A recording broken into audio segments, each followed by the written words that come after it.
Das profundezas clamo a Ti, Senhor. Escuta, Senhor, a minha voz. Estejam alerta os Teus ouvidos às minhas súplicas.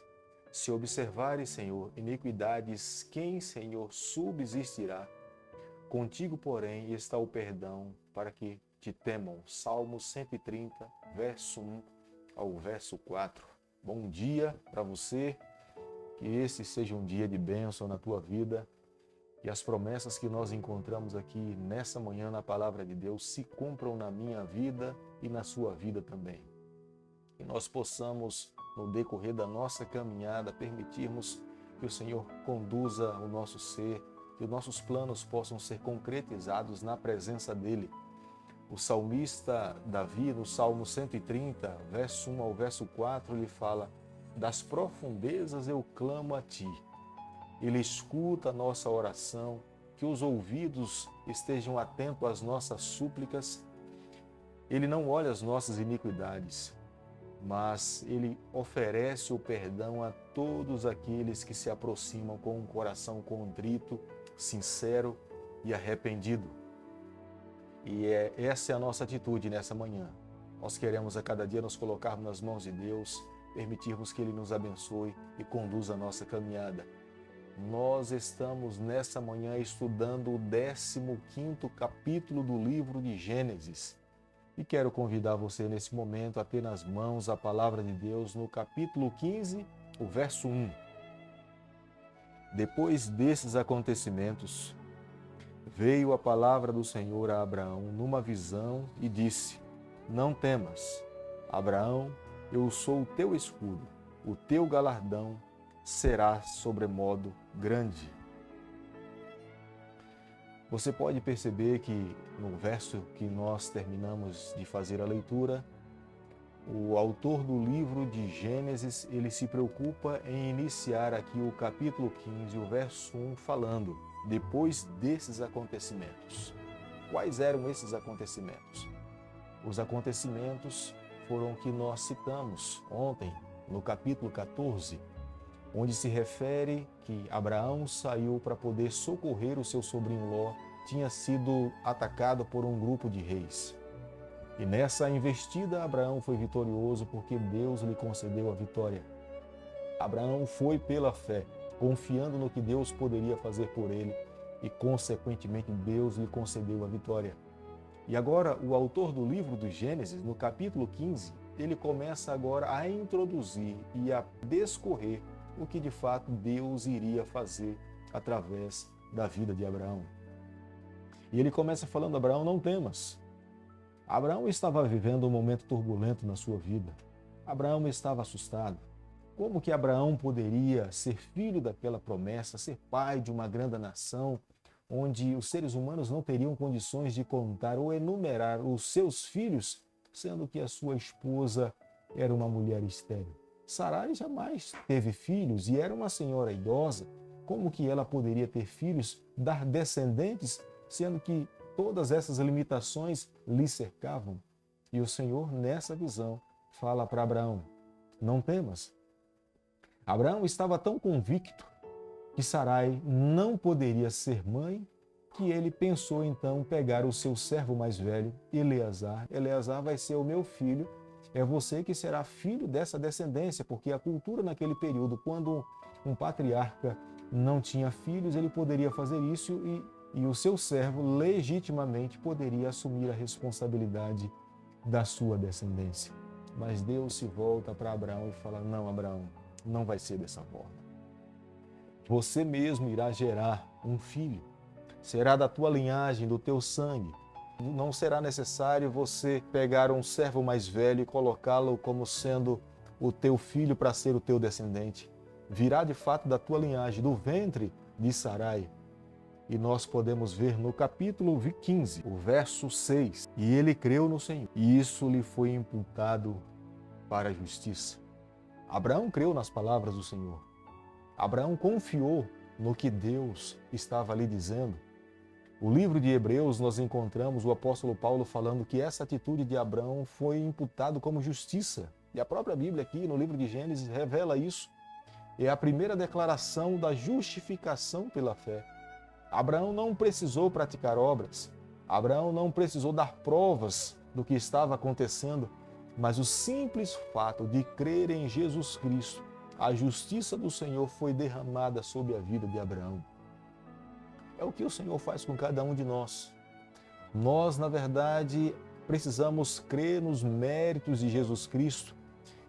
Quando cremos nos méritos de Jesus Cristo, a justiça do Senhor é imputada nas nossas fraquezas, nas nossas debilidades. Nós recebemos do Senhor um mérito que nós não conseguimos por nós mesmos. É claro que quando nós reconhecemos o amor de Jesus, a graça inundada na cruz do Calvário por cada pecador, nós reconhecemos o seu amor, nós somos levados a viver uma vida de obediência. Nós buscamos agradar ao nosso Criador. Nós procuramos colocar a nossa vida em harmonia com a vontade do nosso Pai, mas nós, com as nossas obras humanas, com as nossas imperfeições, nós não temos condições de cumprir todos os requisitos que a lei pede que nós possamos cumprir. Tudo aquilo que de fato nós um dia iremos alcançar através da salvação em Jesus Cristo é resultado pela obra inicial de Jesus Cristo na cruz do Calvário, e por nos revestir com o seu manto de justiça, ele terá condições de nos apresentar diante de Deus e falar: bom, aqui está um filho perfeito. E os olhos do Senhor verão a nós, mas será a vestimenta do nosso irmão mais velho, Jesus Cristo, que irá nos cobrir de todas as imperfeições. Deus, mais uma vez, após ter conversado com Abraão, ele firma uma aliança. No capítulo 15, verso 12, ao pôr do sol caiu profundo sono sobre Abraão, e grande pavor o cerrava das trevas, e o acometeram. Deus mais uma vez se apresenta a ele. E como nós podemos ver no texto, era o pôr do sol, um sono foi tomado de Abraão, e Deus se aproximou ali para lhe poder firmar a aliança do compromisso, das promessas que ele tinha lhe feito, de fazer com que a sua descendência fosse tão grande quanto as estrelas do céu. Como ninguém tem condições de enumerar as estrelas, da mesma forma Deus estava dizendo: bom, aí agora será também a tua descendência sobre a face dessa terra. E é aquele momento que Deus se apresenta a Abraão para poder lhe declarar a aliança e o compromisso que ele tinha para com Abraão.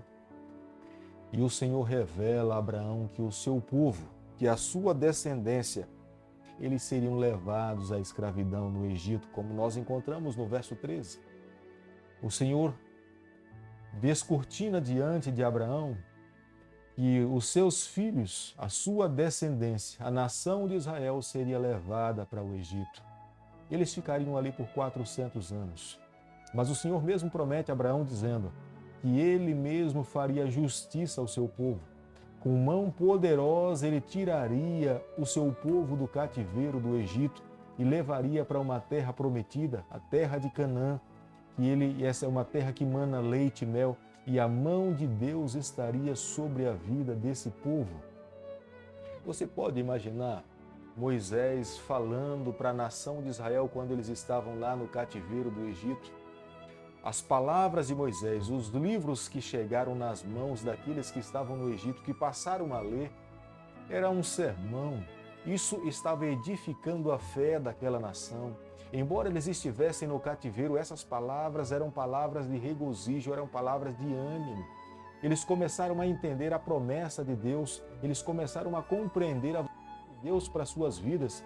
Era uma resposta às suas orações incessantes para que Deus pudesse os livrar do momento tão aflitivo que eles estavam vivendo, porque o Senhor tinha dito a Abraão que seria apenas após a 4ª geração, dali do cativeiro, é que sairiam para poder usufruir da terra que o Senhor tinha prometido à sua descendência. No capítulo 15, o verso 17, e sucedeu que, posto o sol, houve densas trevas, e eis um fogareiro fumegante e uma tocha de fogo que passou entre aqueles pedaços. Era o momento agora para consolidar a aliança entre Deus e Abraão. E havia um costume naquele período. Jeremias mesmo fala que era comum esse tipo de procedimento no capítulo 34, no verso 18, onde o ofertante, que era Abraão, pegava os animais, colocava sob o solo e ali os animais eram partidos no meio. E era o momento de se firmar a aliança entre Abraão e Deus. E a Bíblia fala que Deus passou como uma tocha de fogo entre as partes dos animais que estavam sendo oferecidas ali sobre o chão. E era a oferta. E era o momento de Deus cumprir com a sua palavra. E o ato de Deus passar entre os animais, ele estava declarando para Abraão que ele iria cumprir com a sua palavra. E Abraão creu nessa promessa. Abraão firmou com Deus a sua aliança.